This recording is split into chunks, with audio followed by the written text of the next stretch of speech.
ಮಗು ಅಳ್ತಾ ಇಲ್ಲ ಯಾಕೋ ಏನೋ ಅಂತ ಹೇಳ್ಬಿಟ್ಟು ಎತ್ಕೊಂಬಂದ್ಬಿಟ್ಟೆ. ಗುಡ್.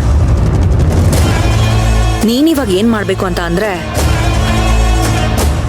ಈ ಮಗು ಮುಂದೆ ಯಾವತ್ತೂ ಅಳಬಾರ್ದು, ನಗ್ಲೋಬಾರ್ದು.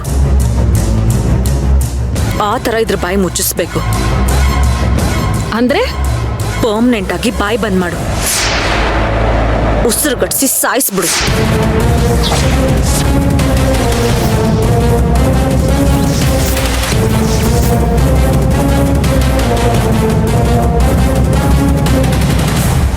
ಆಮೇಲೆ ಇದನ್ನ ತಗೊಂಡೋಗಿ ಆ ಸೇವಂತಿ ಮುಂದೆ ಹಾಕು.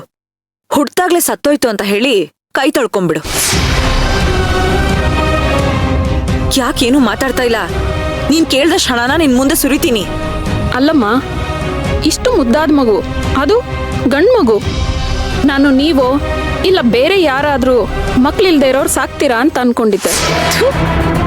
ಈ ದರಿದ್ರನ ನಾನ್ಯಾಕೆ ಸಾಕೊಳ್ಳಿ? ನೋಡು, ಅಂತ ಕರ್ಮ ನನಗ್ ಬಂದಿಲ್ಲ. ಇದ್ರ ಮುಖ ನೋಡ್ತಾ ಇದ್ರೆ ಪೆಟ್ರೋಲ್ ಹಾಕಿ ಇಲ್ಲೇ ಸುಟ್ಟಾಕ್ಬಿಡ್ಬೇಕು ಅಂತ ಅನಿಸ್ತಾ ಇದೆ. ಬೇಡಮ್ಮ, ಆ ಕರ್ಮ ನಿಮಗ್ ಸುತ್ಕೊಳ್ಳೋದು ಬೇಡ.